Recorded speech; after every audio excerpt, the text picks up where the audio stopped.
Ma deuxième question, c'est est-ce que vos élèves ou les nouveaux arrivants qui arrivent à votre école, est-ce que c'est eux qui décident par leurs propres moyens de venir apprendre le français ou ils sont référés par des centres d'adaptation? OK. Non, nous, c'est sûr, ben, il y a deux volets. La majorité de la clientèle vient s'inscrire, donc ils ne sont pas référés par personne. Mais par contre, il y a le Emploi Québec qui nous réfère certains étudiants.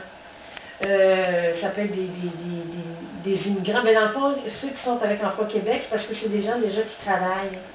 Puis que, je sais pas, qui ont perdu leur travail, tout ça, puis que l'Emploi Québec considère que la personne, son niveau de français n'est pas assez suffisant pour que la personne puisse se retrouver, exemple, un autre emploi ou un emploi dans son domaine. Donc, ces gens-là sont référés par Emploi Québec, puis ils ont une subvention, je pense que c'est de 6 mois. Mais sinon, ils ne sont pas référés par d'autres centres.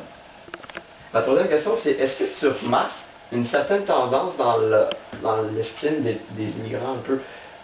Dans le sens, est-ce que tu en as beaucoup qui semblent dépassés par les événements ou abattus parce qu'on s'entend, c'est dur d'apprendre la langue du français? Bon, c'est sûr que la difficulté du français, ça dépend aussi de la scolarité des immigrants, ça dépend de leur âge aussi. Mais je te dirais qu'en général, ça va quand même assez bien.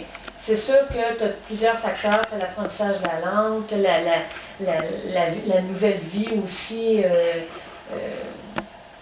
des immigrants qui arrivent ici, puis des fois c'est un choc culturel, tout ça, alors des fois ça n'aide pas pour l'apprentissage d'une langue.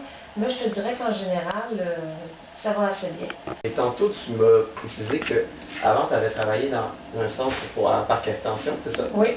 Est-ce que tu as remarqué une différence? Parce que tu m'as aussi dit que la clientèle maintenant au centre Saint-Louis, c'est beaucoup plus des jeunes, et tandis qu'au parc extension, tu avais beaucoup plus de femmes qui venaient des pays comme le Pakistan et de ces alentours-là. Donc, est-ce que tu remarques une différence dans justement les tendances? C'est sûr qu'au centre Saint-Louis, il y a beaucoup de jeunes, il y a beaucoup d'anglophones, il y a beaucoup de latinos. Alors les jeunes latinos qui ont 20, 22, 23 ans, ben, ils se font rapidement un réseau. Puis dans le quartier, il y en a beaucoup qui travaillent dans les restaurants, donc ils travaillent avec des Québécois, puis ils se font des gangs de chums assez rapidement. Puis déjà, au bout de 6 mois, ils attrapent des expressions québécoises, puis ils ont leur accent latino avec 2-3 petites expressions québécoises. Alors c'est plus facile pour eux. Tandis que dans le parc extension, bien souvent, les femmes dans leur milieu familial, bien, ils n'ont pas vraiment de contact avec aucun francophone. Puis le seul contact qu'elles pourraient avoir, ce serait, exemple, à l'école de leurs enfants, le professeur et tout. Alors ces femmes-là ont vraiment besoin d'apprendre le français pour aider leurs enfants, justement, à l'école, communiquer avec les professeurs aussi. Donc, pour revenir à ce que tu nous as dit, on va revenir avec les femmes à parc extension. Est-ce qu'il y avait beaucoup d'abandon? Parce que, on s'entend, ces femmes-là viennent de changer de culture, donc c'est sûr qu'à un certain âge, ça devient beaucoup plus difficile de changer de culture, le choc doit être beaucoup plus grand. Est-ce qu'elles avaient plus de misère que ceux, par exemple, au centre Saint-Louis qui sont plus jeunes? Ben, le niveau de difficulté est plus grand. Je te dirais peut-être que la clientèle de parc extension, peut-être qu'une dame ne fera pas tout le parcours du niveau 1 au niveau 6.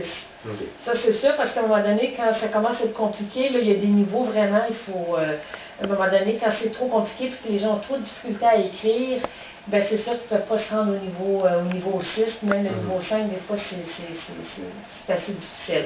Donc, c'est sûr que peut-être pour compléter toute la formation, ben, ça peut être difficile pour plusieurs immigrants, mais ça n'empêche pas que quelqu'un qui se rend juste au niveau 4 peut aussi très bien fonctionner puis se trouver un travail puis être capable de communiquer en français. Pour ça, il n'y a pas de problème. Par contre, au centre Saint-Louis où je suis, il y a beaucoup d'étudiants non plus qui ne terminent pas leur formation. On dit plutôt qu'ils arrêtent parce que dans le fond, souvent, ils abandonnent. Mais bon, ils abandonnent ou ils arrêtent, souvent, c'est parce que, justement, ils doivent chercher un travail, ils ont besoin d'argent, alors ils sont assez bons en français pour pouvoir se trouver un travail. Alors là, ils arrêtent leur formation. Mais souvent, ça arrive que les étudiants arrêtent, puis reviennent 6 mois, 1 an plus tard. Moi, ça m'est arrivé, je fais des inscriptions, puis je vois un étudiant, non, moi, il me semble, alors qu'il revient au bout d'1 an, 1 an et demi. Ça arrive fréquemment. Ils travaillent quelques années, puis après ça, ils reprennent.